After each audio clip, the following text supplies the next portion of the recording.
Friends எல்லோரும் எப்படி இருக்கீங்க? இன்றைக்கி நம்ம இந்த வீடியோவில் ரொம்ப சுவையான மேங்கோ சாதம் செய்ய போகிறோம். வாங்க எப்படி செய்யுதுன்னு வீடியோக்குள்ளே போய் பார்க்கலாமா? வாங்க.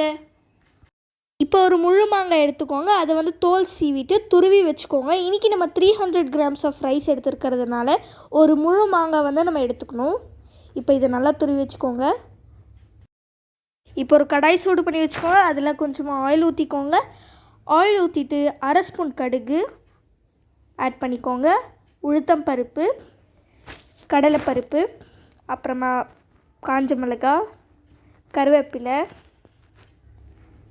நம்ம துருவி வச்ச மாங்காய் அதெல்லாம் சேர்த்து கொஞ்சமாக உப்பு ஆட் பண்ணிக்கோங்க. 1 டேபிள் ஸ்பூன் உப்பு, அப்புறமா மஞ்சத்தூள் சேர்த்துட்டு நல்லா மிக்ஸ் பண்ணிக்கோங்க.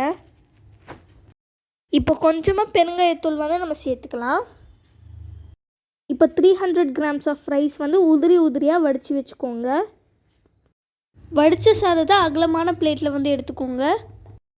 நம்ம சாதத்துலேயே உப்பு சேர்த்துருக்கிறதுனால உப்பு சேர்க்க தேவையில்லை. இப்போ ஒரு அகலமான பவுலில் சாதமும் அந்த நம்ம வதக்கி வச்ச அந்த மாங்காய் துருவலையும் சேர்த்து நல்லா மிக்ஸ் பண்ணிக்கோங்க. அவ்வளோதான், ரெடி ஆயிடுச்சு. இது வந்து ஒரு சூப்பரான lunch box recipe. Okay friends, நீங்களும் கண்டிப்பாக ட்ரை பண்ணி பாருங்கள். இந்த வீடியோ உங்களுக்கு பிடிச்சிச்சுன்னா லைக் பண்ணுங்கள், கமெண்ட் பண்ணுங்கள், சப்ஸ்கிரைப் பண்ணிடுங்க. மறக்காம நம்ம சேனலை சப்ஸ்கிரைப் பண்ணிடுங்க. தேங்க்ஸ் ஃபார் வாட்சிங். பாய். நெக்ஸ்ட் வீடியோ பார்க்கலாம்.